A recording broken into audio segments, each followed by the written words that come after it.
I think it's interesting that in none of the lead up to what you're discussing now with Thomas Massie, did anybody name the number one thing that caused Donald Trump to push out Massie in the first place, and that was his support, Massie's support for the Epstein files. That's why this is all happening. That's why Donald Trump turned on him, which is especially ironic given the fact that Trump and all of his administration officials were falling over themselves to demand the release of the Epstein files when they were just on the campaign. But as soon as it became clear that Trump was implicated in those files, that his name was listed in those files, God knows how many times, then all of a sudden they wanted Massie out. Brian, we all know that President Trump signed legislation to release millions of Epstein documents, and he is not implicated criminally in any of this. 3.5 million files they refused to release. In any of this. So for you to imply that there are crimes committed is completely dishonest. Ashley, your response to that. So then why don't they release the other 3.5 million files? That's not why President Trump went after Thomas Massie, as Ashley eloquently pointed out. But Ashley, please go ahead. Yeah, no, I was just going to say that. I mean, Massie's been a problem for a long, long time. I mean, obviously, this is his 8th term. I mean, he doesn't vote with us ever. So I understand your talking point in regards to the Epstein files on the Democrat side, but that has nothing to do with how bad of a Republican member he was. Neither one of you think that the Epstein files had anything to do with Trump turning on Thomas Massie? No, Brian. No, Massie hasn't voted for any of the Republican priorities. Not the big, big beautiful bill. Nothing. It's funny to me.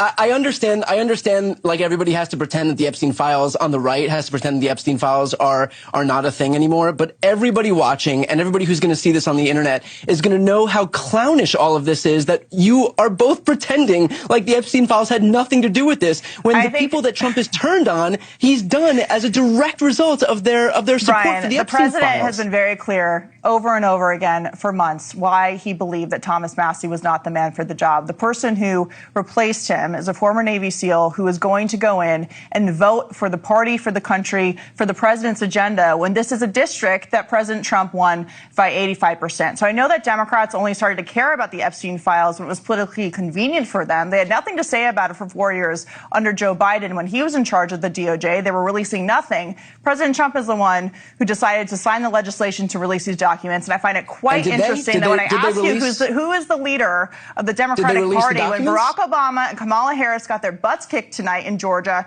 and in other places around the country, losing that Supreme Court case in Georgia, losing the redistricting fight in Virginia, losing the fight in Louisiana, losing the fight all over the map, you want to change the subject and talk about the Epstein files once again. Answer me just one question. Did they release all of the files?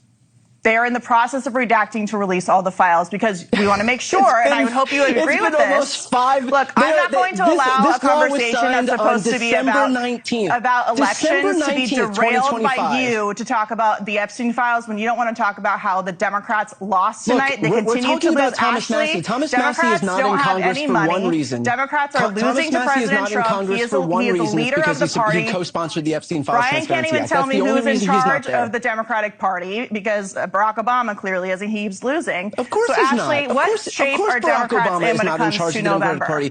Brian, stop talking over me. I'm going to cut your mic. Stop talking over everybody. Nobody can hear you. No one can understand what you're saying. We'd like to have a conversation, not a talking over each other.